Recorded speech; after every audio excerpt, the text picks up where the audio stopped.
August 2nd, 216 BC. The sun is already high, and the dust is already bad. You are standing somewhere in the middle of the Roman line, packed so tightly between the men on either side that when someone 3 rows ahead shifts his weight, you feel it in your ribs. The man to your left smells of sweat and leather and something sour. You cannot see the flanks of the army. You cannot see the sky clearly. What you can see is the back of the helmet in front of you, and the dust cloud rising over the Carthaginian line, and the slow give of the enemy center as the weight of 80,000 Romans begins to press forward. This is what winning feels like. The line moves, men shout. The Carthaginians in front of you are bending, stepping back, unable to hold the mass. The Roman machine is doing what it always does, absorbing, grinding, pushing forward through sheer accumulated weight. You have heard about Trebia. You have heard about Lake Trasimene. But this is different. This time, Rome brought everyone. This time there are no hills, no ambush points, no clever terrain for the Carthaginian general to exploit. Just flat ground, and a Roman army larger than any in memory, and a line that is giving way. The crowd around you gets tighter. You assume it is because you are winning. There is a question buried in that moment that nobody in the Roman line asked, because the answer was the last thing any of them would have seen coming. When did the Romans realize they were not pressing forward into a victory, but being pressed inward into a cage? We will come back to that question, but not yet. To understand what happened at Cannae, you have to go back 2 years, and you have to understand what kind of man was waiting on the other side of that field. Hannibal Barca was not a raider. He was not a warlord, looking for plunder, or a king pushing at Rome's borders out of habit. By the time the Battle of Cannae happened, he had already spent 2 of the most brutal years in ancient military history inside Roman territory, fighting on Roman ground and winning. He was around 30 years old. The records are not precise, and he had been studying Rome almost his entire life. His father was Hannibal Barca, the Carthaginian general who fought Rome to a grueling standstill in the First Punic War before losing at sea. The story, possibly embellished by later writers, is that Hannibal, as a young boy, begged his father to take him on campaign, and that Hamilcar agreed on one condition: that Hannibal swear an oath of hostility toward Rome that he would carry the rest of his life. Whether or not the oath happened exactly that way, what is clear from the historical record is that Hannibal approached his war against Rome not as a series of battles, but as a single, long architectural problem. He was not trying to beat Rome in the field. He was trying to break the alliance system that held Rome's empire together, to peel away Rome's Italian allies by demonstrating that Rome could not protect them. To do that, he needed to be visible. He needed to be impossible to ignore. He needed to be deep inside Italy, winning. Getting there was a different problem entirely. The route Hannibal chose, overland through southern Gaul, across the Rhone, and then over the Alps into northern Italy, is still debated by historians. The exact pass remains disputed.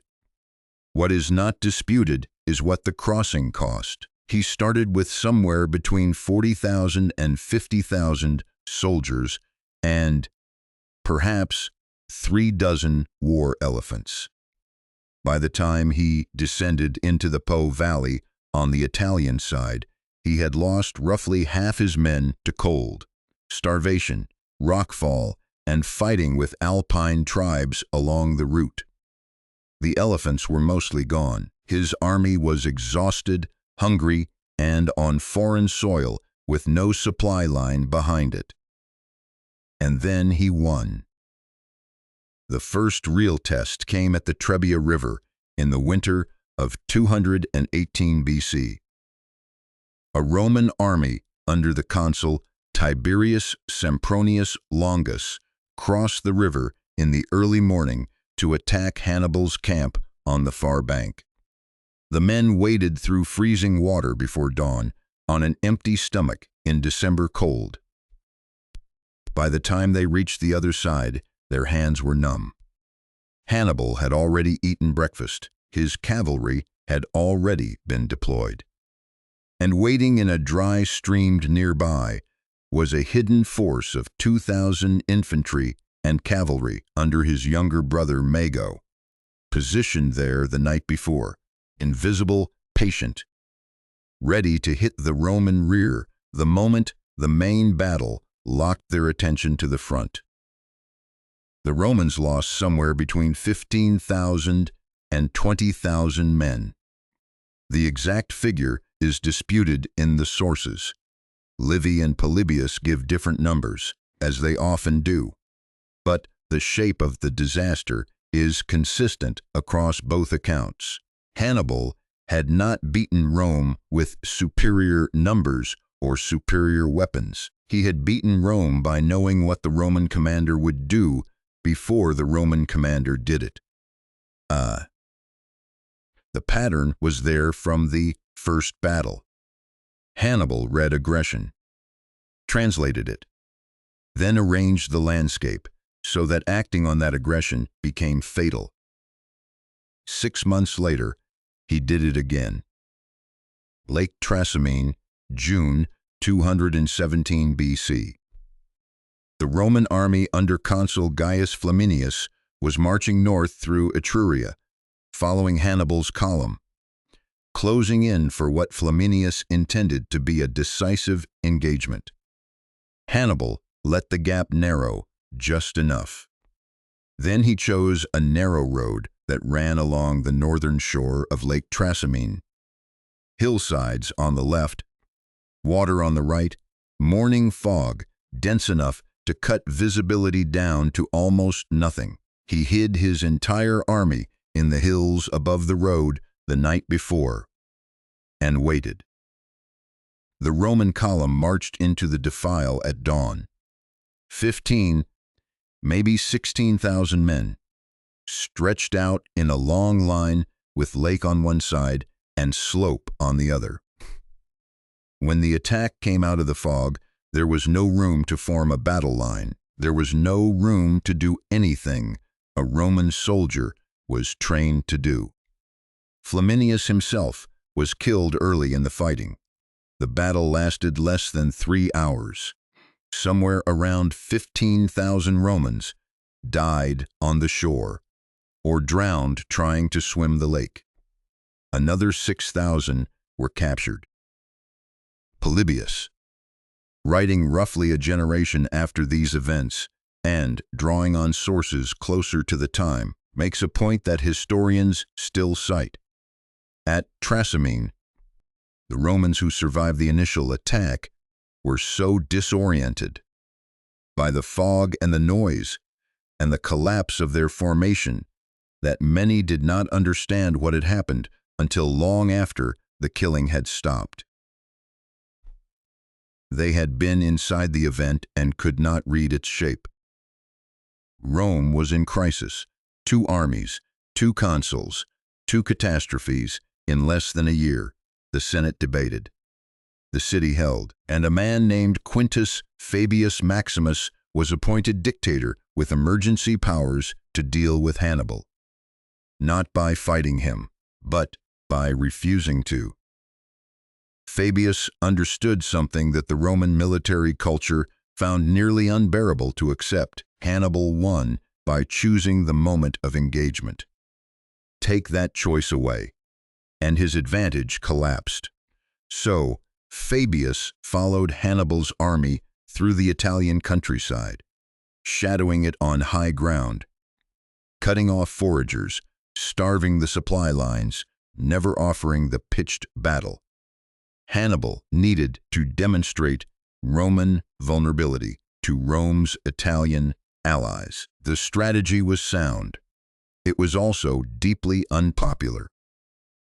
The Romans had a word for what Fabius was doing. They called him cunctator, the delayer.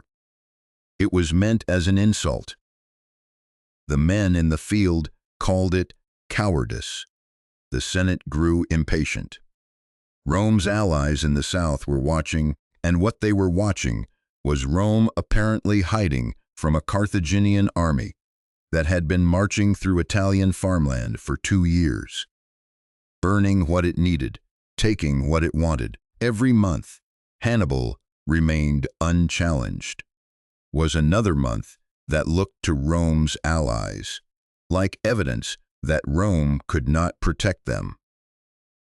The political pressure built until it broke. By 216 BC, the Senate had shifted. Fabius's term as dictator had ended. 2 new consuls were elected, sharing command of the army in alternating daily rotation, a system that would prove catastrophic for reasons that should have been obvious before the first vote was cast. One of the consuls was Lucius Aemilius Paulus, experienced, cautious, uneasy about fighting Hannibal on open ground. The other was Gaius Terentius Varro, whose exact background is obscured by the fact that the sources who describe him were writing after the disaster he helped create, but who appears in the record as the voice of the faction that wanted to end the humiliation and end it fast. Rome levied the largest army it had ever placed in the field. Ancient sources put the figure at around 80,000 infantry and 6,000 cavalry. Modern historians argue about the exact number, but even the conservative estimates make it the largest Roman force assembled to that point. The message from the Senate was direct. Go find Hannibal, bring him to battle, and use the weight of Rome to crush him. Hannibal, by this point, was camped near a town called Cannae in Apulia, in the heel of the Italian boot, controlling a Roman grain supply depot he had captured. He was not hiding. He had chosen his ground. He was waiting. The plain near Cannae is not dramatic terrain. That is the point. Stand on the Apulian plateau in August, and what you see is flat ground in every direction. The low brown hills of the interior to the west, and the Aufidus River, the modern Afanto, cutting a line across the landscape that offers no cover, no elevation advantage, no place to hide an ambush. It is the kind of ground that should have suited Rome perfectly. Open field, room to deploy, no narrow passes to funnel the army into a kill zone the way Trasimene had. Varro looked at this terrain and saw confirmation that this time would be different. This time, Hannibal had nowhere to hide. What Varro did not consider, or considered and dismissed, was that Hannibal had chosen this ground, not accepted it, chosen it, specifically, deliberately, weeks before the Roman army arrived. The flat plain did something important. It removed the possibility of a Roman retreat to higher ground. It gave Hannibal's cavalry, which was significantly stronger than Rome's in both numbers and quality, open space to operate at full speed, and it meant that, whatever formation both armies chose, the result would be decided by that formation alone, with no geography left to compensate for mistakes. Hannibal had roughly 40,000 infantry and 10,000 cavalry. Rome had around 80,000 infantry and 6,000 cavalry. By every conventional measure of ancient warfare, Rome should have won before the first spear was thrown. Varro formed his legions for what he intended to be an overwhelming frontal assault. He packed the Roman infantry deeper than standard formation. More rows, narrower front. To concentrate mass into a single battering fist that would punch through the Carthaginian center by sheer weight. It was not an irrational choice. Rome had used depth and mass before, and it had worked. The logic was simple. If Hannibal's army was going to collapse, more weight behind the push would collapse it faster. Hannibal looked at the same battlefield and arranged a completely different answer. He placed his weakest troops in the center of his line. Gallic and Spanish infantry, who had been fighting longest and were most depleted. He did not hide this. He placed his best soldiers, the African infantry, who had been resting on the flanks. Throughout the early campaigning, barely engaged so far, fresh and disciplined, on the far left and far right. And then he did something that no Roman officer in the field appears to have fully registered before the battle began. He curved his front line. The Carthaginian center bowed outward toward Rome, a convex crescent shape facing the Roman advance. Military historians call the overall plan a double envelopment, an attack designed not to push the enemy back, but to wrap around both flanks simultaneously and seal the rear, turning the battlefield into a closed ring. But the crescent shape was the mechanism that made the timing work. As the Roman mass pushed forward and the Gallic and Spanish center gave way, which Hannibal intended, which he had positioned his weakest troops specifically to allow, the curve of the line would slowly invert. The outward bow would become an inward cup. The Romans pressing forward would not realize they were no longer advancing into open space. They would be advancing into a space that was getting smaller. On the flanks, Hannibal's cavalry had a different assignment entirely. His heavy Iberian and Gallic horsemen on the left, under a commander the sources call Hasdrubal, not to be confused with Hannibal's brother, who would appear later in the war, were given a precise, sequential task: break the Roman cavalry on the right. Do not pursue them across the battlefield. Turn, ride behind the entire Roman formation. Hit the allied Italian cavalry that Rome had placed on its left flank from the rear. Seal the back of the encirclement. This is the part that makes military historians stop and look at the plan a second time.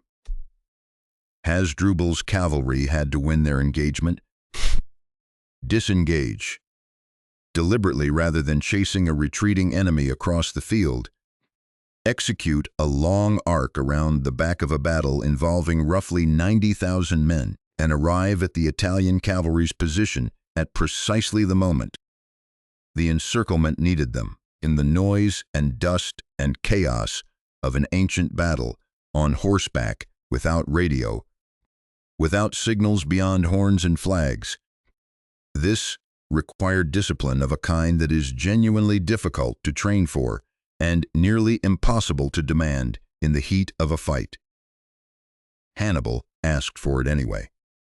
And somewhere in his assessment of his own cavalry and of the battlefield, he believed they would deliver. The night before the battle, he gathered his officers. The account comes through Livy and should be treated as a reconstruction rather than a transcript. but the substance has the ring of something a commander in his position would have actually said. He told them, "Look at these hills, these rivers, these plains.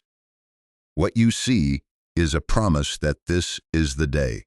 Then he added something more specific. He told them that one day people would look back at what happened here as one of the most remarkable things in the history of war. He was not wrong. He was just standing on the night before it happened. If this is your first time on this channel, subscribe. We cover the battles, collapses, and decisions that actually bent the shape of history. And stay close, because what happens next is the part that military academies on 4 continents still open their courses with 2,000 years later. The morning of August 2nd began with an argument. Lucius Aemilius Paulus did not want to fight that day. The sources, Livy in particular, present him as uneasy about the terrain, uneasy about the cavalry disparity, uneasy about something he could not fully articulate beyond a general sense that Hannibal wanted this battle more than Rome did, and that wanting a battle more than your enemy is not always an advantage. Paulus had the command on the day. He could have delayed. Varro had held command the day before, had moved the army closer to the Carthaginian position, had done everything short of ordering the attack himself. The pressure from the men, from the tribunes, from 2 years of accumulated humiliation, from the political expectations of a Senate that had built the largest army in Roman history and sent it south to finish this. All of it was pointing in one direction. They deployed. The Romans formed with the river on their right flank, the Aufidus, cutting off the possibility of any lateral movement in that direction. The allied Italian cavalry went to the left. The Roman cavalry, a weaker force than what Hasdrubal had waiting on the other side, went to the right, along the riverbank.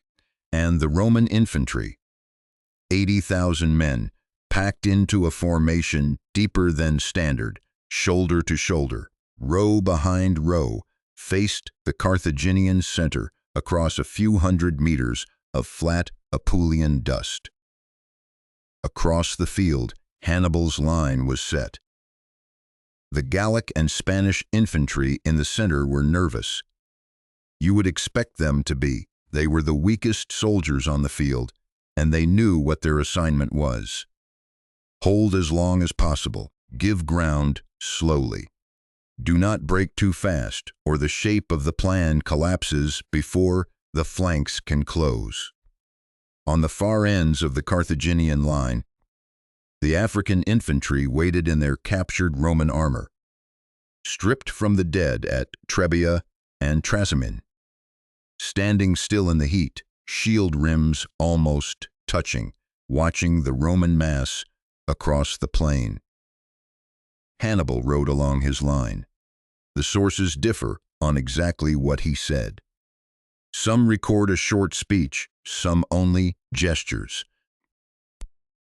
What is consistent is the image of him pointing across at the Romans and telling his men that everything they would ever need in their lives was on the other side of that field, whether he meant plunder, freedom, survival, or reputation.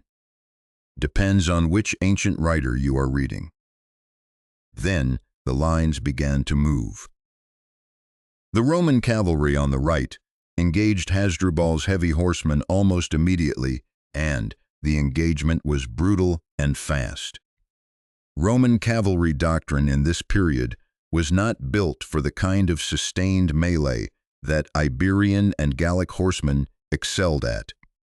The Romans tended to dismount and fight on foot when the press got tight, a habit that worked against infantry, but was disastrous when the enemy stayed mounted and kept moving.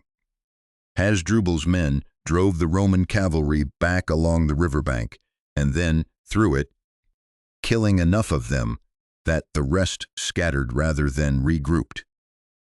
And then Hasdrubal did the thing that marks him as one of the more disciplined cavalry commanders of the ancient world. He stopped pursuing them. In any other battle of the ancient period, cavalry that had just broken an enemy unit would chase them. The pursuit was where you ran down the scattered men and finished the rout and collected the glory. It was almost reflexive, almost impossible to stop once the momentum of a cavalry charge turned into a chase. Hasdrubal pulled his men back, reformed them, and turned south across the rear of the entire battle. The Roman infantry in the center knew nothing of this. They were already pressing forward. The Gallic and Spanish infantry gave ground exactly as Hannibal had designed, slowly, not collapsing, not routing, just bending, the crescent shape beginning to invert as the Roman mass pushed in. And because the Romans were packed so deeply, because Varro had concentrated weight rather than width, the Roman line was actually narrower than Hannibal's front. This meant that as the Roman center advanced, both Roman flanks were pressing inward along the edge of the Carthaginian formation instead of overlapping it. This is the hinge. Everything that follows depends on it. The Romans were moving forward. They could feel the enemy giving way. The noise was immense. Shields grinding, men shouting, the particular flat crack of iron against bronze that carries differently than any other battlefield sound.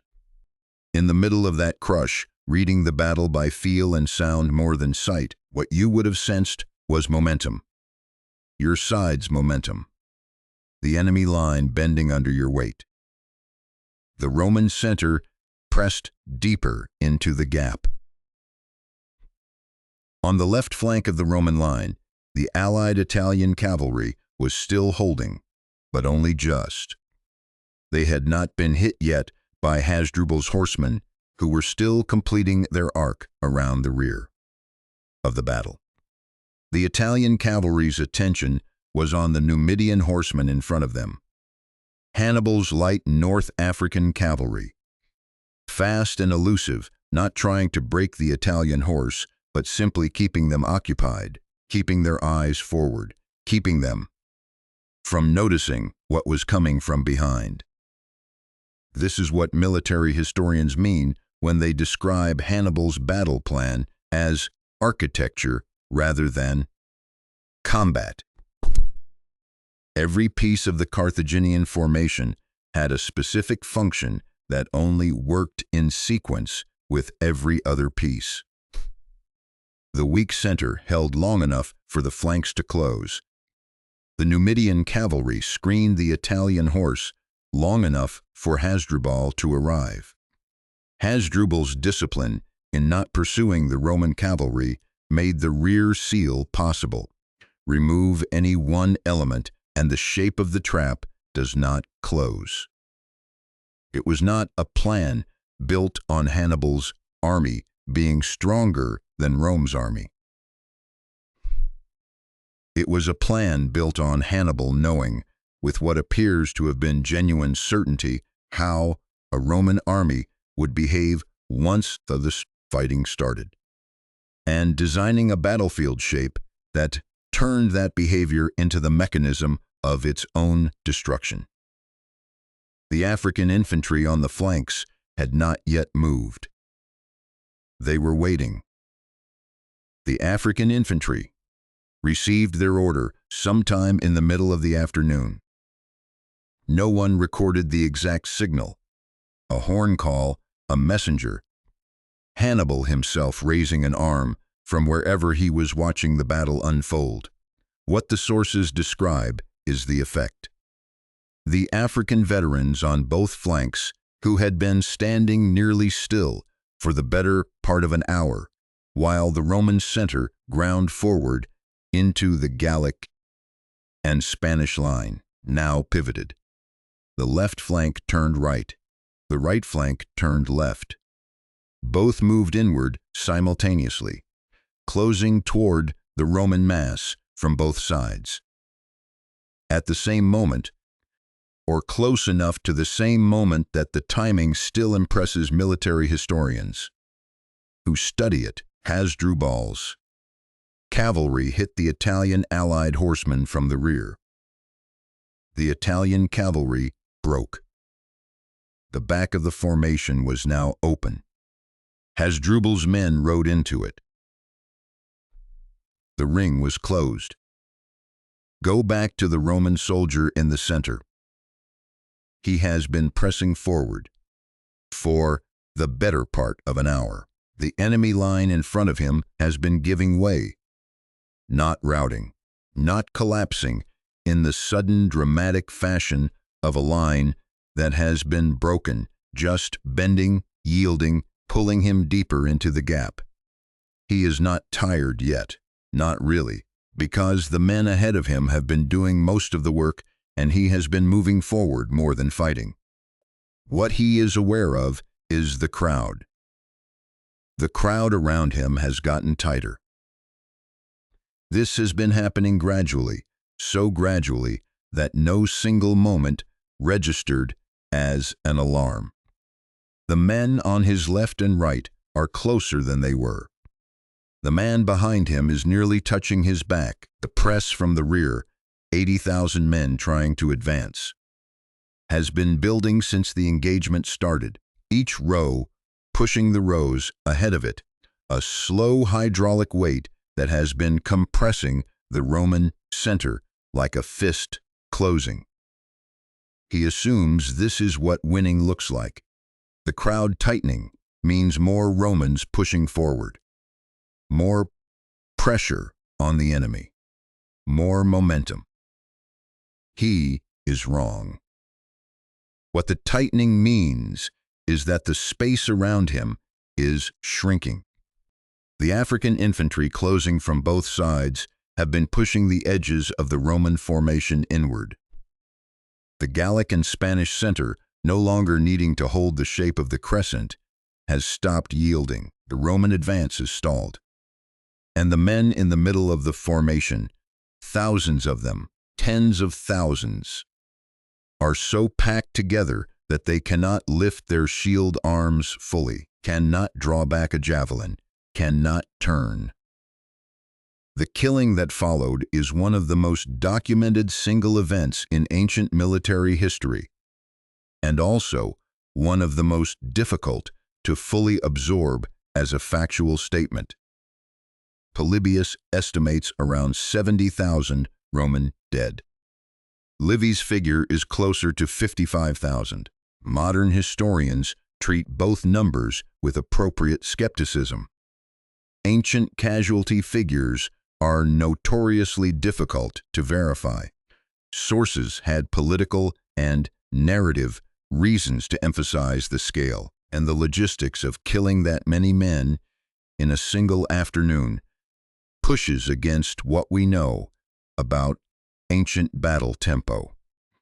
But even the most conservative scholarly revisions leave a figure that is almost impossible to hold in your mind as a real thing that happened on a real piece of ground in a single day. What the archaeological record and the terrain analysis do confirm is the physical mechanism. Men packed beyond the ability to fight, unable to retreat because the press from behind kept pushing forward even after the forward movement stopped, unable to spread out because the African infantry had closed the flanks, unable to disengage because Hasdrubal's cavalry sealed the rear. The Carthaginian soldiers on the outside of the ring were not fighting men who were trying to escape. They were, in many cases, killing men who could barely move.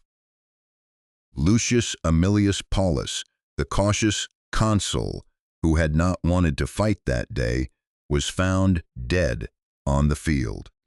The sources say he refused evacuation when it was offered, wounded, unable to ride, unwilling to abandon the men he had led into the position. The account may be embellished. The death is not disputed. Gaius Terentius Varro survived.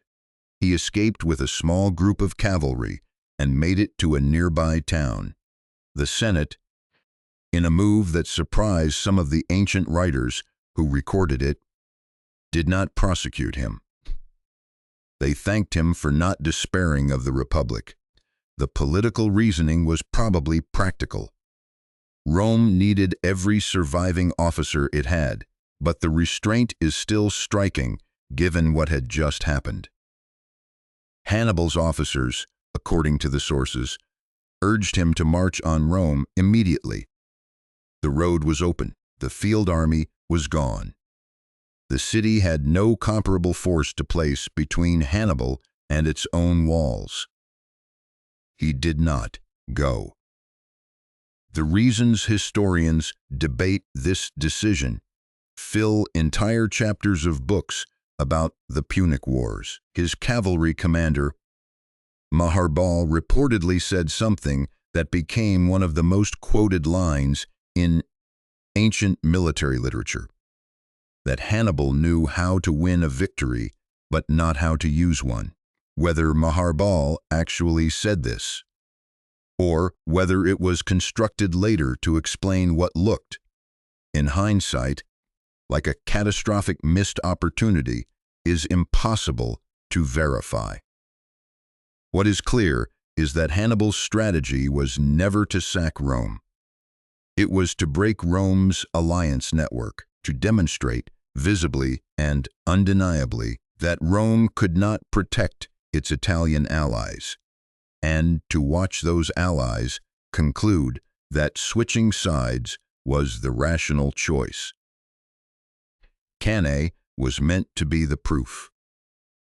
It was, in military terms, the most complete battlefield proof he could have offered. Tens of thousands dead in a single afternoon.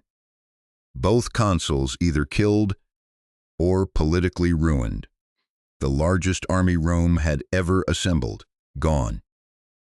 And Rome did not break. Some allies switched. Capua, one of the most important cities in southern Italy, went over to Hannibal. Others did not. The Latin allies held. The colonies held. And Rome, instead of negotiating or collapsing, did something that Hannibal may not have fully accounted for in his model of how Rome worked. It levied another army. There is a line that runs from the plain at Cannae to a desk in Berlin in 1905. Alfred von Schlieffen was the chief of the German General Staff, and he had a problem. Germany in the early 20th century faced the possibility of a two-front war. France to the west, Russia to the east. And the military logic of fighting both simultaneously pointed toward one conclusion. If you cannot avoid a two-front war, you must find a way to end one front before the other fully opens. Schlieffen spent years working on a plan, and the shape he eventually produced was not new. It was Cannae. Not metaphorically.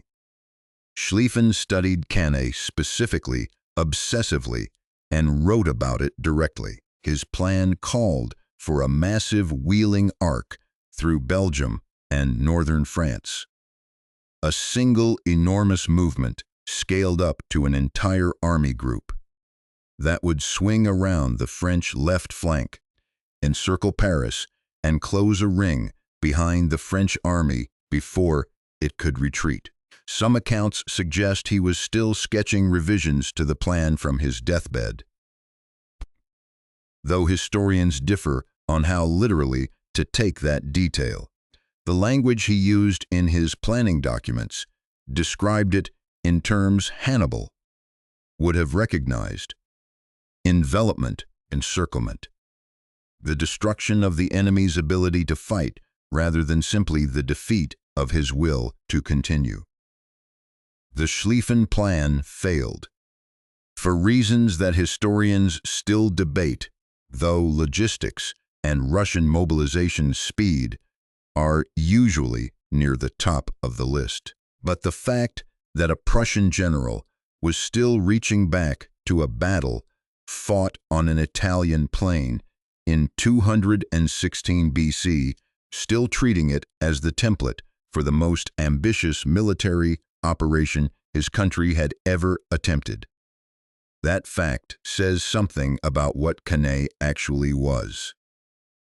It was something more durable than a victory. It was a proof of concept, a proof that encirclement, closing a ring, removing an enemy's ability to move, converting their mass from a strength into a liability, was achievable under real battlefield conditions against a real enemy who did not cooperate with the plan. Before Cannae, the double envelopment was a theoretical ideal. After Cannae, it had happened. It was real. It could be studied, diagrammed, taught, and attempted again. West Point teaches it. The British Staff College taught it. Every serious military academy that covers classical warfare spends time on the plain at Cannae, on Hannibal's crescent, on Hasdrubal's arc, on the African infantry's pivot, not because the ancient world is inherently interesting to military professionals, but because the shape of what Hannibal did has never been surpassed as a demonstration of what battlefield geometry can accomplish. 2,200 years, the same afternoon, still in the syllabus. 3 things stay with you after Cannae. The first is tactical. Hannibal did not win because his army was superior to Rome's in any straightforward sense.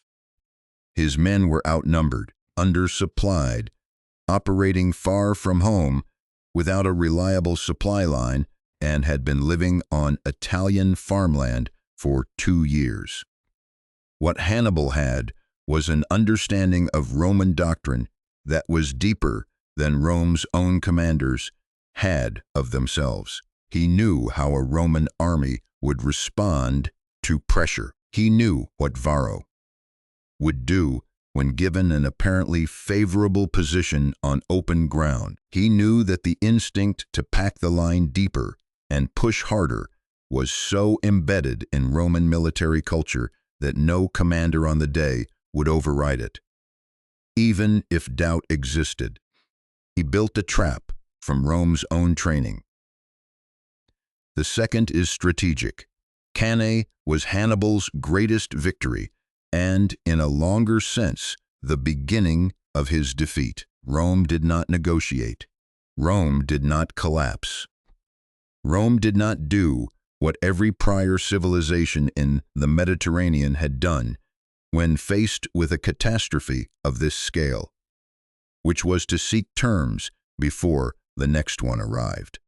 Instead, Rome absorbed the loss and kept fighting, levied new armies from an increasingly strained population, and ground the war forward for another 14 years, until Hannibal was finally recalled to Carthage and defeated at Zama. Cannae proved that Hannibal understood Roman tactics perfectly. It also proved that he had not fully understood Rome. The third is human. Tens of thousands of men died on a flat plain in Apulia on a single August afternoon, packed so tightly in the final stages that many could not raise their weapons. The Roman soldiers in the center of that formation spent their last minutes feeling what they believed was victory. The crowd pressing in, the noise, the forward momentum that had been building since the lines engaged. All of it read as Rome winning right up until the moment it became impossible to read anything at all. Hannibal did not beat Rome with a better army. He beat Rome by being the only person on that field who already knew how the day would end. The question he left behind, the one Rome spent 14 more years answering, was whether knowing how to end a battle is the same thing as knowing how to end a war. For Hannibal, it was not. Rome kept fighting. It took 14 more years, but it worked. If you want to understand how the ancient world actually functioned, not the myths, not the monuments, but the decisions, the failures, the things that nearly went a different way, this channel is where we go deep on that. Subscribe if you haven't, and if Cannae opened something up for you, the comment section is below. The question I will leave you with is this: if you were in the Roman Senate the morning after Cannae, knowing Hannibal is still in Italy and your entire field army is gone, what do you do?